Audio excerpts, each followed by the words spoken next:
Hello and welcome to this interview. Today I'm talking to Matthew Trzebiatowski. Trzebiatowski, almost. Trzebiatowski. That one gets it the first time. Don't worry about. So And he is the head of Blank Studio Plus Architecture in Phoenix, Arizona. And we're going to be talking to him about his path to architecture and advice looking forward. So welcome, Matthew. I'm really happy to have the opportunity to interview you. So let's begin this interview, shall we? We'll start with perfect. the Thank you, Nancy. question. How did you become passionate and involved in the architectural practice? I think that passion has kind of always been there, and I feel like everyone that I know within the profession that I enjoy associating with and have seen be successful have had that passion. So I don't know if it kind of evolves. I think it's either there or it's not. In my instance, it kind of emerged pretty early, and it was something that I saw in myself as myself toward, and it's kind of mapped my path forward ever since. The next question I have for you is what key life experiences have formed you to who you are today?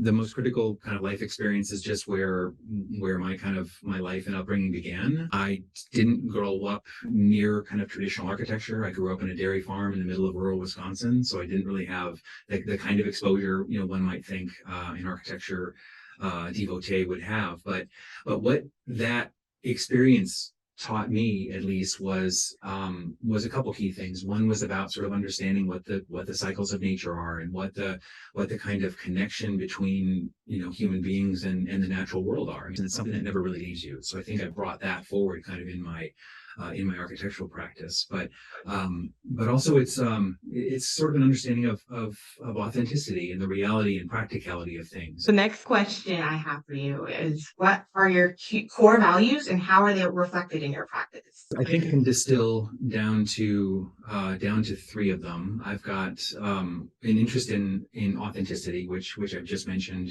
as part of my upbringing, and I think that term finds kind of a corollary in my practice with a desire to have things sort of naturally be what they are. I think I prefer materials, structural systems, just systems in general that are kind of honest about what they are, and they don't try to entertain or sort of trick the eye with anything. A second one I think is curiosity. It sort of fuels that. I mean, the desire to continue to ask questions about everything and not just assume everything is a certain way is a great way to look at not just this profession, but just the world in general right now, is just to sort of keep questioning things and keep looking for fresh answers. And then the last one I think is stewardship. And stewardship is a couple different things. I think I want to be a good steward of not just my practice, not just the work I do, but the people that work with me, the people that work for me, the projects I do, the planet that I work upon, the desire to make sure each of those are treated with respect, and with an ultimate goal of trying to find beauty at the end of a piece of work is really core to what I do. So authenticity, curiosity, and stewardship are kind of my three.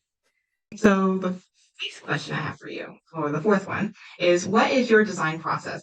Design process can come from a variety of places. I think the asking of questions is sort of a perfectly logical one, and every project is going to have different questions to be asked, whether you're trying to interrogate what a place is about. If you're working in sort of an unfamiliar place, you want to ask the questions and find out as much as you can about that environment and how best you can service that environment through the work you're going to do.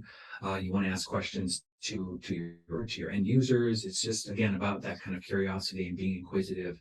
The rest sort of falls I think along with a fairly common architectural set of understandings of build models, take photographs, test things, look for materials, touch things. It's a pretty tactile way that we tend to work here. We like physical things. We love digital models. We love the renderings and the sexiness of all those things. But we find that, I think, to communicate certainly to our users and our clients and stuff, they tend to really appreciate the physical, tactile things. So whether they're material, mood boardy kind of things, or just beautiful physical models, that really helps kind of push the design process forward. The next question I have for you is how do you collaborate with other individuals to realize your impact forward? Again, I think just mentioned, we chat a lot. There's a lot of kind of conversation and dialogue that goes into just getting to the root of what we do. So if it's the people that work around me, it's about getting those questions. For the people that are on the project teams, I want to hear their thoughts as well. It doesn't want to just be a monologue. It's not only coming from me. I want to understand what their input into that challenge is going to be, and help kind of guide them. So the fact that I'm an educator also really puts me in that mindset to be more of a guide and less of a manager, I guess, if you will. But that also kind of speaks to the comment before I mentioned about stewardship. So it's on being a good steward of your people and of a project. I think is an important thing for getting that point across. So the next question I have is, do you have a favorite reading or architect that made a huge influence on you? That made a huge influence. I want to a couple things. I mean, one, I think in terms of reading, I still enjoy reading Peter Zumthor's Thinking Architecture. Reading that before starting a project is really very centering and very much a reminder of what the goals of the project really become. But in terms of architects, I'll say when I was in school, for me, I feel like it really clicked when I experienced the work of Glenn Murcutt in Australia. Because again, I think it came from my past. It looked at more of kind of contemporary architecture in a rural setting, and I'm like, wait a minute, there's someone doing kind of high modernism in a rural setting and finding this sort of regional response to it, and sort of putting a specific twist on it. And that's certainly what I appreciate about the work that I respect here in Arizona. The best architects kind of do that. They find the regional response to this place, and they still do it with this kind of delightful contemporary overarching language. So both of those are kind of my go-tos. So we're almost done here. Mhm. Second to last question. What will have the biggest impact on the future of architecture, in your opinion? In my opinion, there's no question it's going to be the environmental challenges that are coming. I think it's going to radically change how we approach making things, how we approach living in places. It's going to have changes that we can't even quite consider yet. So the last question I have for you is, what advice would you give yourself if you were beginning the profession today?